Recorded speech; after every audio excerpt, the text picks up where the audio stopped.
ಒಂದು ಗುರು ಇರ್ತಾನೆ. ಆ ಗುರುವಿನಿಂದೆ ಒಬ್ಬ ಬಂದು ಕೇಳ್ತಾನೆ. ಏನಂತ ಕೇಳ್ತಾನೆ ಅಂದರೆ, ಸ್ವಾಮಿ ನನ್ನನ್ನು ನಿಮ್ಮ ಶಿಷ್ಯನನ್ನಾಗಿ ಮಾಡ್ಕೊಳ್ಳಿ ಅಂತ. ಅವ್ನು ಮೈಂಡ್ ಮಾಡೋದೇ ಇಲ್ಲ, ಗುರು ಮಾತಾಡೋದೇ ಇಲ್ಲ. ಸ್ವಾಮಿ ಸುಮ್ಮನೆ ಹೋಗ್ತಾನೆ. ಮತ್ತೆ ಬಂದು ಕೇಳ್ತಾನೆ, ಮತ್ತೆ ಬಂದು ಸ್ವಲ್ಪ ಕಾಣಿಕೆ ಎಲ್ಲ ಕೊಟ್ಟು ಕೇಳ್ತಾನೆ. ಈ ರೀತಿ ದಿನ ಕೇಳ್ತಾನೆ ಇದ್ದೇನೆ, ನಾನು ನಿಮ್ಮ ಶಿಷ್ಯನಾಗ್ತೀನಿ, ನಾನು ನಿಮ್ಮ ಶಿಷ್ಯನಾಗ್ತೀನಿ, ನಾನು ನಿನ್ನ ಶಿಷ್ಯನಾಗ್ತೀನಿ, ನಾನು ನಿನ್ನ ಶಿಷ್ಯನಾಗ್ತೀನಿ ಅಂತ. ಏನು ಮಾಡಬೇಕು ಏನು ಮಾಡಬೇಕು ಅಂತ ಗುರು ಏನು ಮಾತಾಡೋದಿಲ್ಲ.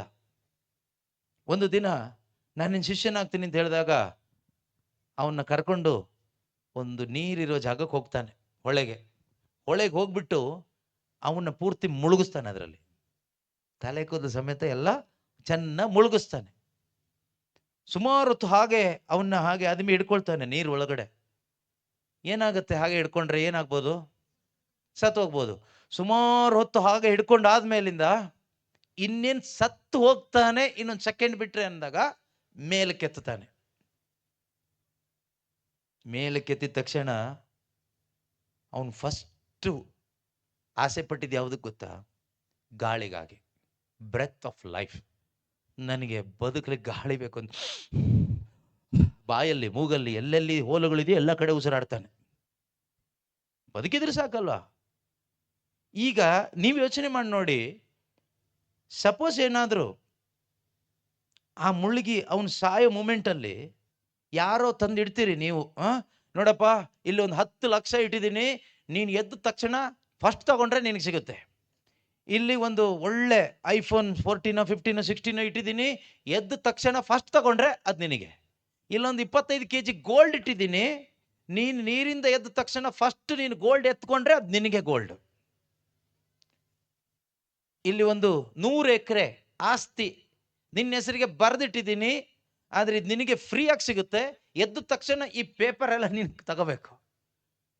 ಈಗ ಅವ್ನು ನೀರಿಂದ ಪ್ರಾಣ ಉಳಿಸ್ಕೊಳ್ಳಿಕ್ಕೆ ಆ ಕೊನೆ ಗಳಿಗೆಯಲ್ಲಿ ಎದ್ದು ಬರ್ತಾನಲ್ಲ, ಅವನಿಗೆ ಗೋಲ್ಡ್ ಕೈ ಹಾಕಕ್ಕೆ ಹೋಗ್ತಾನ, ಅಥವಾ ದುಡ್ಡಿ ಕೈ ಹಾಕ್ಲಿಕ್ಕೆ ಹೋಗ್ತಾನ, ಮೊಬೈಲ್ ಫೋನ್ ಹಿಡ್ಕೊಳಕ್ಕೆ ಹೋಗ್ತಾನ, ಅಥವಾ ಗಾಳಿ ತಗೊಳ್ಳಿಕ್ಕೆ ಹೋಗ್ತಾನ?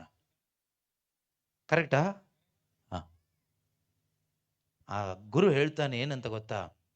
ನೀನು ನನ್ನ ಶಿಷ್ಯನಾಗಬೇಕಾದ್ರೆ ನಿನ್ನ ಒಳಗಡೆ ಸತ್ಯಕ್ಕಾಗಿ, ಓಕೆ, ಸತ್ಯದ ಅರಿವಿಗಾಗಿ ಈ ರೀತಿಯಲ್ಲಿ ಒಂದು ತವಕ ಇರಬೇಕು. ಆಗ ನೀನು ನನ್ನ ಶಿಷ್ಯನಾಗ್ಬೋದು ಅಂತ. ಯೇಸುಸ್ವಾಮಿ ಶಿಷ್ಯರಾಗ್ಲಿಕ್ಕೆ ನಮ್ಗೆಲ್ರಿಗೂ ಇಷ್ಟ. ಯೇಸುಸ್ವಾಮಿ ಶಿಷ್ಯರಾಗಿ ಬದುಕಲಿಕ್ಕೆ ಕರೆಯಲ್ಪಟ್ಟ ನನಗೂ ನಿಮಗೂ ಯೇಸುಸ್ವಾಮಿ ಹೇಳೋದು ಇಷ್ಟೇನೆ, ನಿನ್ನ ಒಳಗಡೆ ಸತ್ಯಕ್ಕಾಗಿ ತವಕ ನಿರಂತರವಾಗಿರಬೇಕು. ಅಲ್ಲಿ ಏನಾದರೂ ಇಟ್ಟಿದ್ದಾರೆ, ಇಲ್ಲೇನಾದರೂ ಇಟ್ಟಿದ್ದಾರೆ ಅಂದರೆ ಅದನ್ನು ಎತ್ಕೊಳ್ಳಿಕ್ಕೆ ಹೋಗೋದಲ್ಲ. ಲೋಕಕ್ಕೂ ಲೌಕಿಕವಾದವುಗಳಿಗೂ ಒಲವು ತೋರೋದಲ್ಲ. ಇದನ್ನು ಎತ್ಕೊಂಡು ಇಲ್ಲಿ ಉಸಿರಾಡೋದು common people. Spiritually dead people do the same. ಅವರು ಇದನ್ನು ಮಾಡ್ತಾರೆ, ಅದನ್ನು ಮಾಡ್ತಾರೆ. ಸಂಡೇ ಚರ್ಚಿಗೆ ಹೋಗ್ತಾರೆ, ಮಂಡೇ ಟು ಟ್ಯೂಸ್ಡೇ ಇಷ್ಟ ಬಂದಂಗೆ ಬದುಕ್ತಾರೆ. ಧ್ಯಾನ ಇದ್ದಾಗ ಧ್ಯಾನದಲ್ಲೂ ಇರ್ತಾರೆ. ಧ್ಯಾನ ಮುಗಿದ್ಮೇಲೆ ಅವ್ರದ್ದೇ ಜೀವನ, ಅವ್ರದ್ದೇ ಪಾಡು, ಅವ್ರದ್ದೇ ಇಷ್ಟ, ಅವ್ರದ್ದೇ ಆಸೆ, ಅವ್ರದ್ದೇ ಬಯಕೆಗಳು, ಅವ್ರದ್ದೇ ಜೀವನದಲ್ಲಿ ಅವರು ಹೋಗ್ತಾರೆ.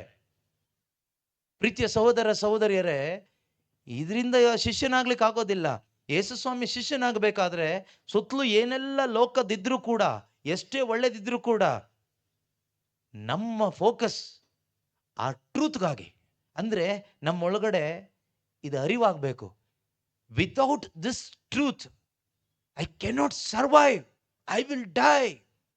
ಈ ಸತ್ಯ ಇಲ್ಲದೆ ಇದ್ರೆ, ಶುಭ ಸಂದೇಶ ಇಲ್ಲದೆ ಇದ್ರೆ, ದೇವರ ವಾಕ್ಯ ಇಲ್ಲದೆ ಇದ್ರೆ ನಾನು ಸತ್ತೋಗ್ತೀನಿ. ನನಗೆ ಬೇಕು ಪ್ರತಿ ದಿನ ಪ್ರತಿ ಕ್ಷಣ ಕೇಳಿಸ್ಕೊಳ್ಳೋದು ಮಾತ್ರ ಅಲ್ಲ, I need the revelation of the truth. ಆ ವಾಕ್ಯದ ಪ್ರಕಟಣೆ ನನಗೆ ಬೇಕು ಅಂತ ನನ್ನ ಒಳಗಡೆ ದಾಹ ಇರಬೇಕು. ಈ ದಾಹದಲ್ಲಿ ಬದುಕುವವರೇ ಕ್ರೈಸ್ತ ವಿಶ್ವಾಸಿಗಳು. ಆ ದಾಹ ನಮ್ಮಲ್ಲಿದ್ರೆ ನಮಗೆ ಹೋಪ್ ಇರುತ್ತೆ. ಇಲ್ಲದೆ ಇದ್ರೆ ಎಷ್ಟು ಮಳೆ ಬಿದ್ರೂ ಆ ಮಳೆಯ ಸ್ಮೆಲ್ಲಿಗೆ ನಾವು ಹೇಳಲ್ಲ.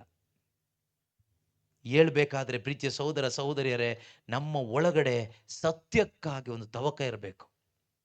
I want to know the truth, I want to know Jesus more. ನನಗೆ ಇನ್ನೂ ಹೆಚ್ಚಾಗಿ ಯೇಸುವನ್ನು ಅರ್ಥಕೋಬೇಕು, ಇನ್ನೂ ಹೆಚ್ಚಾಗಿ ಯೇಸುವನ್ನು ಅರ್ಥಕೋಬೇಕು, ಇನ್ನೂ ಹೆಚ್ಚಾಗಿ ಯೇಸುವನ್ನು ಅರ್ಥಕೋಬೇಕು. ಈ ತವಕ ನಮ್ಮ ಒಳಗಡೆ ಬರಬೇಕು.